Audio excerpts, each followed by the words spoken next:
ច្រើនប៉ុន្តែបញ្ហាលូបញ្ហាផ្លូវហើយបញ្ហាបន្លាយបាទ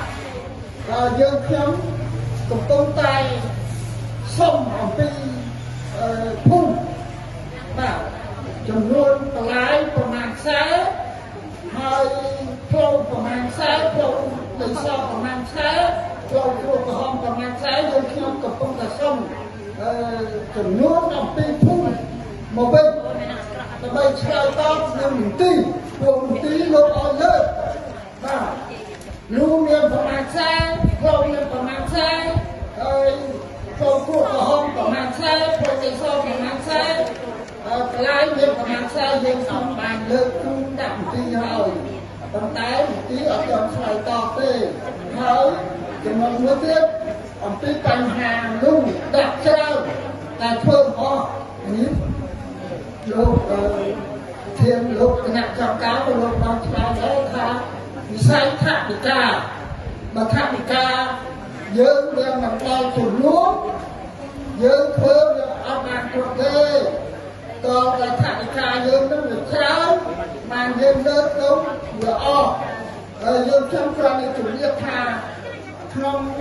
ឃុំបញ្ញាមានភូមិ10អញ្ចឹងកូន10បើចែកម្ដងទាំងអស់វាអត់គ្រប់ទេចែកម្ដងមួយមួយឆ្នាំមួយភូមិមួយឆ្នាំមួយភូមិដល់ឆ្នាំនេះយើងខ្ញុំគ្រាន់តែលើកថាការងារអភិវឌ្ឍទី1នៅភូមិអូបាក្រាជួសជុលផ្លូវគ្រួក្រហមខ្ញុំមិនចាំប្រហែលទេបានថាជួសជុលផ្លូវគ្រួក្រហមនៅភូមិអូបាក្រាទី2ការជួសជុលសាលាឃុំទី3ចាក់ផ្លូវបេតុងនៅក្នុងភូមិអូបាទនៅក្នុងភូមិអូក្នុងឃុំនៅឡើយអញ្ចឹងចំនួនថវិកានេះយើងត្រូវជម្រាបជូន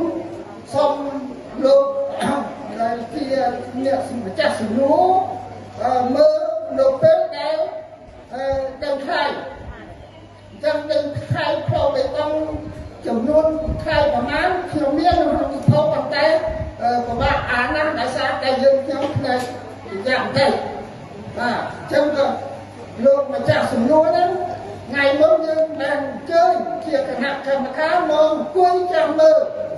ហើយដឹងខ្លួនឯងហើយថាសហគមន៍ភូមិអូ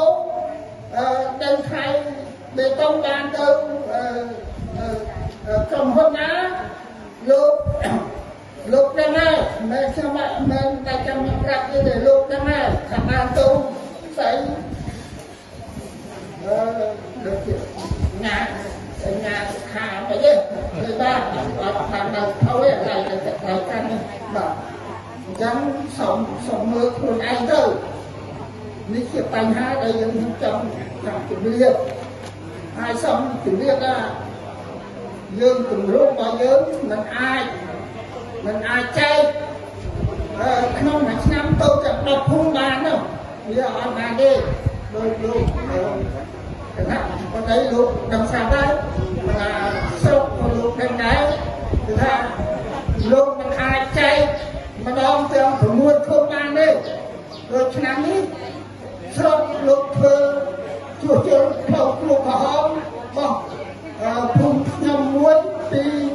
ភូមិបង្ើទៅភូមិសាយបាទ